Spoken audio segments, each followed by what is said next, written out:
जय हिंद। आज हम आप लोगों के लिए एक और इम्पोर्टेंट वीडियो लेकर के आए हैं। आज के टॉपिक का नाम है जजिंग डिस्टेंस। जजिंग का मतलब है अनुमान लगाना, आइडिया लगाना, और डिस्टेंस का मतलब है दूरी, यानी दूरी का अंदाज़ा लगाना, दूरी का अनुमान लगाना। ये आज के टॉपिक का नाम है। और इसकी ज़रूरत क्या है? इसकी ज़रूरत फील्ड क्राफ्ट में बहुत ज़्यादा है। यानी जब सेक्शन लड़ाई के मैदान में गई हुई है और उसको अपना ऑब्जेक्ट यानी टारगेट दिखाई दे गया, और जब टारगेट दिखाई दे जाता है तो उसके ऊपर कारगर फायर करने के लिए ये ज़रूरी है कि जो दूरी है, जितनी दूरी पर दुश्मन बैठा हुआ है या दुश्मन की हरकत है, उस दूरी का अंदाज़ा लगाना ज़रूरी है, ताकि हम उस पर अपना कारगर फायर अपने कारगर ही हथियार से दें। कारगर हथियार का मतलब यहाँ ये है कि यदि दुश्मन 500 गज की दूरी पर बैठा हुआ है और हमारे पास में राइफ़ल है, तो राइफ़ल हमारा कारगर हथियार नहीं है।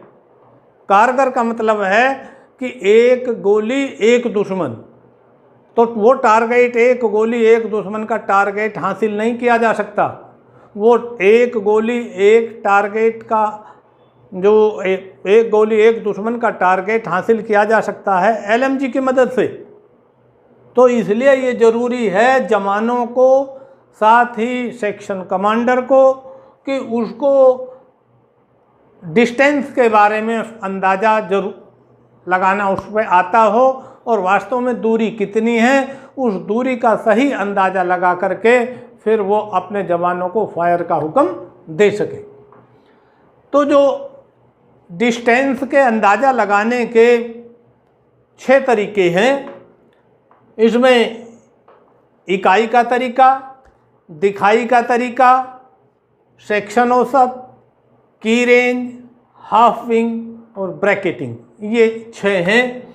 यानी इकाई का तरीका है कि उसमें हम जवान से ये पूछ लेते हैं कि भाई इसमें कितनी ये दूरी है, और ख़ास तौर से कुछ एक ऐसे प्रोमिनेंट चीज़ होती हैं कि हॉकी का कोई मैदान है, या टेलीफोन के खंबे हैं, या इसके साथ में जो माइलस्टोन हैं सड़क के ऊपर वो लगे हुए हैं, उनसे हम पता कर सकते हैं।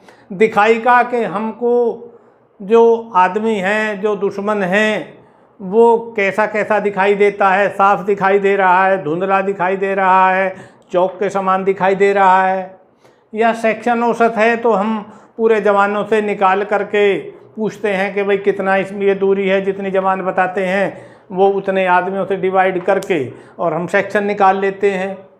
और की रेंज में, यानी की का मतलब मुख्य और रेंज का मतलब दूरी, यानी कितनी दूरी पहले से आइडिया लगा हुआ होता है, या हमको पता है कि वो 4 खंबे के बाद में जो टेलीफोन के हैं जवान अपनी हरकत कर रहे हैं, तो टेलीफोन के जो खंबे हैं वो लगभग 80 गज की दूरी पे होते हैं। अगर 4 खंबे के बाद में हैं या उसके आसपास हैं तो इसका मतलब वो 300 से 320 गज के आसपास हैं, वो दूरी का अंदाज़ा लगाते हैं। और हाफ विंग है, हाफ का मतलब आधा, और विंग का मतलब जितना वो ऑब्जेक्ट बताया गया है वो दूरी का अंदाज़ा लगा उसका हम आधा कर दें, वो बताएंगे आगे। और ब्रैकेटिंग का मतलब, ब्रैकेट में तोड़ना, यानी ब्रैकेट करना, कम दूरी और अधिक दूरी के बीच में अब ये अंदाज़ा लगाना, यानी ज़्यादा को भी निकाल देना, कम को भी निकाल देना, और बाकी जो बचे हुए हैं उनको जोड़ करके उनका आधा कर देना, ये ब्रैकेटिंग कहलाता है। तो अब हम इसको पूरे तरीके से समझते हैं कि इकाई का तरीका जो है वो क्या है। इसमें 100 मीटर या 100 गज, क्योंकि फौज के अंदर मीटर नहीं चलते, जो हमारे हथियार हैं ये हमारे गज को दिखाते हैं, और गज के ही हिसाब से हमारी रेंज लगती है। तो 100 गज की यानी मैदान होता है हॉकी का, अगर आप उस पर पैदल चलते हैं तो आपके जो कदम हैं वो लगभग यानी 30 इंच का एक कदम यानी 2.5।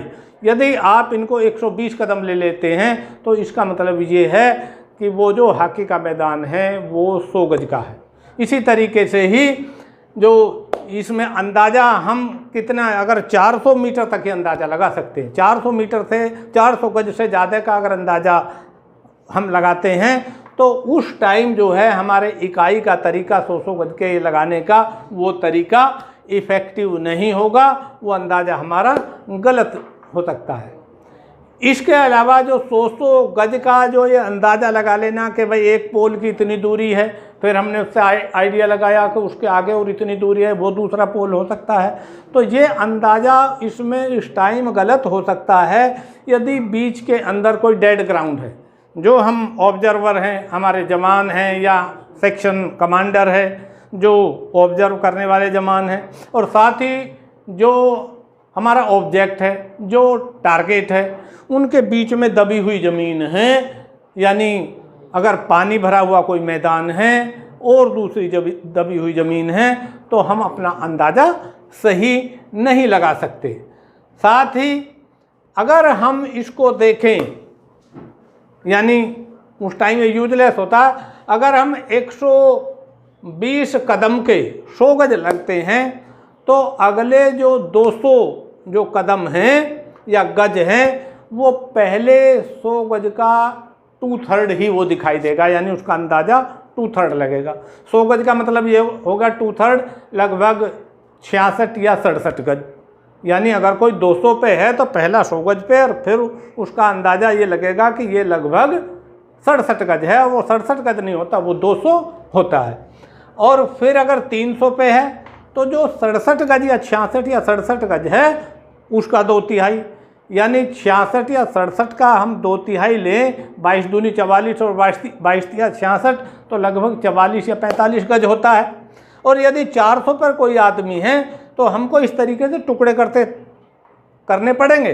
अगर 400 पे है तो जो 45 गज हमें बाद वाला दिखाई दिया, तो 45 के बाद अगले जो 100 गज हैं उसका हमें 2/3 कैसे करेंगे, यानी 45 या 44 का 2/3 लगभग 30 गज होता है।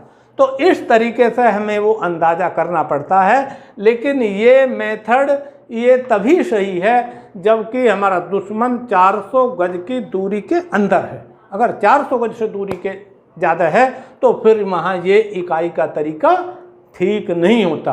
उसके लिए फिर कौन सा तरीका है, उसके लिए है दिखाई का तरीका, यानी हमको दुश्मन दिखाई कैसा देता है। यहाँ आपको ध्यान रखने वाली चीज़ ये है कि अगर हमारी आंखें 6x6 हैं या आपने चश्मा भी लगाया हुआ है किसी कमांडर ने, तो चश्मे का मतलब भी ये है कि आंखें 6x6 हो गई तभी स्पेक्ट उतना ही लगा है। तो यदि आंखें 6x6 की है तो 100 गज की दूरी पे बिल्कुल आदमी साफ दिखाई देता है, क्लियर दिखाई देता है। उसके सारे जितने भी शरीर के हिस्से हैं, आंखें क्लियर दिखाई देती हैं, हाथ पैरों के जो अंगुलियां हैं वो भी क्लियर दिखाई देती हैं। 200 गज पर भी करीब करीब क्लियर ही दिखाई देता है। और यदि 250 गज पे तो हमारी जो 4 साइड की नोक है, राइफल लाना उठा के एक बार उधर रखिए कमरे में तो अगर बंद कर दिया, ठीक है, यानी ये हमारी राइफल है। इस राइफल की जो ये 4 साइड है, ये 4 साइड प्रोटेक्टर हैं दोनों, ये 4 साइड की नोक है। यदि हम नीलिंग पोजीशन में होंगे, बैठी हुई पोजीशन में हम दुश्मन को देखेंगे तो ये हमारी 4 साइड की नोक दुश्मन को पूरा ढक लेगी अगर हम नीलिंग पोजीशन से दुश्मन को देखेंगे। अगर 300 गज पे जाकर के दुश्मन का चेहरा जो है वो धुंधला हो जाता है, ब्लर हो जाता है, और 400 गज पे यानी उसका चेहरा पहचानना मुश्किल हो जाता है। और फिर 4 साइड की नोक से अगर हम देखेंगे, खड़े होकर के अगर हम उसको देखें तो यानी खड़ा हुआ व्यक्ति 4 साइड की नोक से पूरा कवर हो जाता है। अगर वो पूरा कवर नहीं है तो डिस्टेंस में थोड़ा गलती है, अंदाज़ा यानी वो कम है। और उसका अंदाज़ा कम है, ज़्यादा नहीं है। बल्कि अगर जिस तरीके से ही वो 4 साइड की नोक पे खड़ी हुई उसकी ये ढक लेती है, तो इसका मतलब ये है कि वो 400 गज की दूरी पे व्यक्ति है। 500 गज के ऊपर, यानी 500 गज काफ़ी होता है, जहाँ हमारी LMG की जो कारगर रेंज है वो होती है कि कंधे के ऊपर जो हमारा सर है ये लगभग नुकीला हो जाता है और हाथ पैर ऐसे ये दिखाई देंगे और बाकी कोई चीज़ दिखाई नहीं देगा। और 600 गज पे ये सिर जो है ये एक डॉट के समान होता है। और साथ ही जिस तरीके का चौक पीस होता है, यानी जो चौक होता है, ये मेरे पास में ये पीस ऑफ चौक है, यानी चौक पीस है, बिल्कुल इस तरीके का 600 गज की दूरी पे आदमी या दुश्मन या ऑब्जेक्ट ऐसा दिखाई देता है।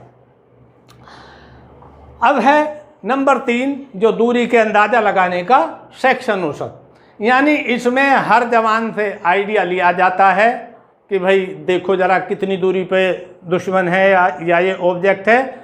वहाँ देखने वाली बात ये है कि इसमें कोई जवान मूर्खता ना कर दे। कई बार ये है कि दुश्मन खड़ा हुआ है 300 गज की दूरी पे, या ऑब्जेक्ट हमारा 300 गज की दूरी पे, और किसी जवान ने कह दिया 700 गज है, तो 700 का मतलब ये होगा 400 गज उसने ज़्यादा बता दिया। तो यदि हम उसका एवरेज निकालेंगे तो वो एवरेज वो गलत निकलना ही है। वहाँ हमको क्या करना है कि एवरेज निकालना है। ज़रूरी नहीं है हम 10 के 10 एवरेज निकालें, हम 8 से भी एवरेज निकाल सकते हैं। तो इसमें क्या करना है, हर जवान से आइडिया लेकर के आप उसका एवरेज निकालें, और अगर कोई गलत बता दे तब सबसे ज़्यादा और सबसे कम को, यानी सबसे ज़्यादा वाले को भी हटा दिए। कोई जवान ऐसा 300 की बताए स्थान पर वो बता देगा जी 150 गज है, तो उसको भी हटाना है। तो फिर जो बाकी जवान बचते हैं उन जवानों के टोटल बताए हुए को जोड़ करके और जितने जवान ने बताया है उससे हम भाग दे देंगे, यानी डिवाइड कर देंगे, और जो दूरी निकलेगी वो दूरी जो है सेक्शन औसत की दूरी वो निकलती है। लेकिन यहाँ भी एक सवाल है। वो सवाल ये है कि ये मेथड तब अपनाया जाता है जब जवानों के पास में काफ़ी टाइम है, यानी दुश्मन की हरकत, दुश्मन को हमारी हरकतों के बारे में पता नहीं है कि हम क्या कर रहे हैं, और हमारे पास में काफ़ी टाइम है ये सब चीज़ जजिंग डिस्टेंस करने का। नंबर 2 कि अंधेरे के कारण मान लो अंदाज़ा ना लगाया जा सके। अंधेरा हो रहा है, दिखाई नहीं दिया, धुंधला है, आकाश में बादल हैं, आदमी पूरे दिखाई नहीं दे रहे, वो भी अंधेरा है। और तीसरे 400 गज से जब ज़्यादा का अंदाज़ा लगाना हो तो तब जो है ये काम आता है। अब है की रेंज। की रेंज में किसी भी ऑब्जेक्ट की दूरी का पहले से पता होता है, उसकी दूरी का हमें पहले से पता होता है। यानी दुश्मन इतनी दूरी पे है कि उसने 2 हॉकी के मैदान कवर किए हुए हैं, तो इसका मतलब ये हुआ 100 + 100 बराबर कितना, 200 गज की दूरी पे है। यदि उसने 3 पोल टेलीफोन लाइन के लिए हुए हैं, क्योंकि मोस्टली टेलीफोन लाइन सभी जगह मिल जाती है, तो 3 पोल अगर उसने लिए हुए हैं तो 8 या 24 यानी 240 गज के आसपास में दुश्मन है। तो इस तरीके से ये की रेंज होती है। अगर हम हाफ विंग मेथड की बात करें तो हाफ का मतलब आधा होता है, और ऑब्जेक्ट और टारगेट के बीच में आधी दूरी का अंदाज़ा लगाया जाता है। मान लो ऑब्जेक्ट बहुत दूर है और हम अंदाज़ा उसको ऑब्जेक्ट को कर लेते हैं कि भाई आधा इतना हो सकता है। मान लो कोई बड़ा एक ऐसी पेड़ है, कोई और चीज़ बड़ा ऑब्जेक्ट है कि दुश्मन के और हमारे बीच में, तो हम उस ऑब्जेक्ट का, उस पेड़ का या उस बड़ी चीज़ तक का आइडिया लगा करके और फिर बाकी जो आइडिया लगाएंगे, और आइडिया लगा करके क्योंकि दुश्मन उससे भी दूर है जिसका आधी का दूरी का अंदाज़ा लगाया है, फिर हम उसका डबल कर देंगे। इस मेथड को हाफ विंग मेथड बोलते हैं। अब आता है नंबर 6 ब्रैकेटिंग मेथड। यानी ब्रैकेटिंग ब्रैकेट का मतलब हमने तोड़ दिया, विभाजित किया है। कैसे? ऑब्जर्वर खुद सबसे ज़्यादा और कम दूरी का अंदाज़ा लगाता है, यानी वो यह सोचता है कि ज़्यादा से ज़्यादा ये दुश्मन 500 गज होगा या 400 गज होगा और कम से कम 250 गज होगा। तो 400 और 250 को जोड़ करके और 2 से डिवाइड कर देंगे। तो ये जो यानी मेथड लिया, इस मेथड को ब्रैकेटिंग मेथड कहते हैं। लेकिन ये भी तभी सही है जबकि 300 गज से ज़्यादा दूरी पे दुश्मन या वो ऑब्जेक्ट ना हो। तो ये हमारे 6 जजिंग डिस्टेंस के मेन जो है पॉइंट्स हैं कि जिनकी मदद से हम दूरी का अंदाज़ा लगा सकते हैं। अब यहाँ ध्यान रखने वाली बात यह है कि रात के समय दूरी का अंदाज़ा जो है वो ऑब्जेक्ट दिखाई देने पर डिपेंड है। मान लो रात के समय अगर लाइट में दुश्मन आ गया, ऑब्जेक्ट आ गया, तो हम दूरी का मोटा मोटा अंदाज़ा ये लगा सकते हैं।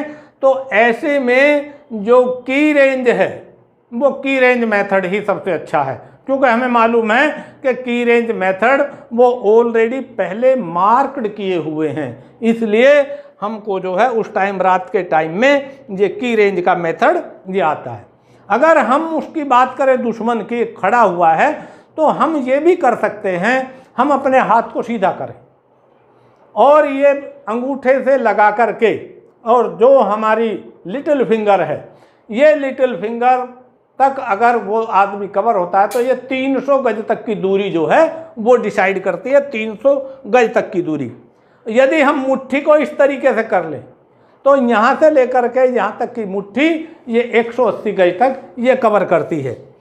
और यदि ये 4 उंगलियाँ हैं इस तरीके से बंधी हुई, ये हमारी 125 गज, 3 उंगली, ये 3 उंगली हमारी, उनको करेंगे 100 गज, और यदि 2 उंगली हैं, 2 उंगली हमारी करेंगी 70 गज, और यदि 1 उंगली ये लिटिल फिंगर है, ये 30 गज की दूरी को डिफाइन करती है। अब बात ये आती है कि कई बार ये होता है कि जवान बोलते हैं, अंदाज़ा लगाते हैं, लेकिन कमांडर भी दूरी का अंदाज़ा या तो हमें ज़्यादा लग जाता है या दूरी का अंदाज़ा कम लगता है। तो दूरी का जो कम या ज़्यादा लगती है, अब दूरी का अंदाज़ा कई बार ज़्यादा कब लगता है, इस चीज़ को आप ध्यान में रखेंगे। दूरी का अंदाज़ा अधिक तब लगता है जब रोशनी कम होती है, क्योंकि कम रोशनी होती है तो हम उसको आइडिया नहीं लगा पाते और हमें जो है तब ज़्यादा दूरी वो दिखाई देने लग जाती है। दूसरे, अगर सूर्य जो है वो सामने हो, मान लो हमें दिखाई दे रहा है, इधर ही देखना है, सूर्य हमारे बिल्कुल सामने, तो वो हमें अंदाज़ा जो है हमें सही नहीं लगता और दूरी जो है वो हमको अधिक लगती हैं, क्योंकि हमारी आंखें जो हैं वो सूरज की रोशनी के सामने कोप अप नहीं कर पाती और दूरी का अंदाज़ा हमें ज़्यादा हो जाता है। नेक्स्ट, कि जब ऑब्जेक्ट आसपास की चीज़ों से छोटा होता है, बहुत बड़ी बड़ी चीज़ें हैं और ऑब्जेक्ट छोटा हो, तो हमें ये लगता है ये बहुत दूर है, जबकि ऑब्जेक्ट जो है दूर नहीं होता है। नेक्स्ट, ऑब्जेक्ट किसी भी, यानी पतली कोई गली है या पतली घाटी है और उसमें से हम देखते हैं, तो उसमें से हमें अंदाज़ा ये लगता है जितनी दूरी पे दुश्मन खड़ा हुआ है उस दूरी से अधिक दुश्मन जो है वो दिखाई देता है, तो हमारे देखने के अंदाजे में गलती हो जाती है। और नंबर 5, जब देखने वाला यानी हम ही ऑब्जर्वर जब खुद लेटे हुए हों और तब दूरी का अंदाज़ा लगा रहे हों, तो एक्चुअल दूरी से वो ज़्यादा दूरी हमें दिखाई देती है। और इसके अलावा ये कि जब ऊंची जगह से अगर हमें नीची जगह पर देखना है, अंदाज़ा लगाना है दूरी का, तो तब भी दूरी का अंदाज़ा ज़्यादा लगता है।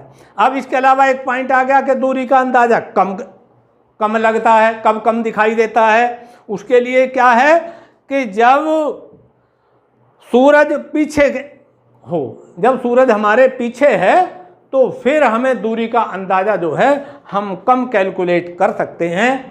और दूसरे, कि जब ऑब्जेक्ट आसपास के स्थान से बड़ा हो, जैसे आपने देखा होगा, जब आप देखते हैं कुतुब मीनार को तो वो बहुत बड़ी है, 242 फीट लंबी है, काफ़ी दूर से दिखाई दे जाती है, तो हमको ये लगता है कि वो पास में है, लेकिन होता उसके उलट है, वो बहुत दूरी पे है। तो इसलिए जब ऑब्जेक्ट बड़ा होता है तो वो पास में दिखाई देता है और असल में वो होता है, वो दूर होता है।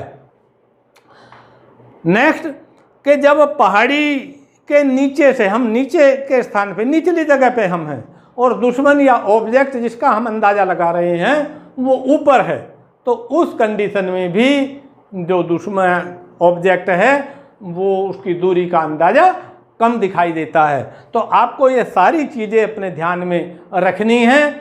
आपके एग्ज़ाम में, चाहे वो ए सर्टिफिकेट का एग्ज़ाम है या बी सर्टिफिकेट का एग्ज़ाम है, उनसे आपको ये पूछा जाएगा कि जजिंग डिस्टेंस क्या होता है, जजिंग डिस्टेंस कितने तरीके के होते हैं, और मेन आपसे किसी एक के बारे में पूछ लिया जा सकता है। ये भी पूछ लिया जा सकता है कि दुश्मन की दूरी का अंदाज़ा कम और ज़्यादा कब कब दिखाई देता है।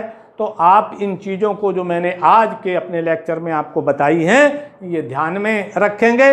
मुझे लगता है कि आज का टॉपिक, आज का लेक्चर आपको पसंद आया है, और यदि आपको आज का लेसन पसंद आया है तो इसको आप लाइक करें, इसको शेयर करें, इसके ऊपर अपने कमेंट्स ज़रूर लिखें, और हमारे चैनल को सब्सक्राइब करना न भूलें। साथ ही जब तक कि अगली वीडियो में हम नए आएँ आपके लिए एक और अच्छे टॉपिक के साथ, तब तक के लिए जय हिंद।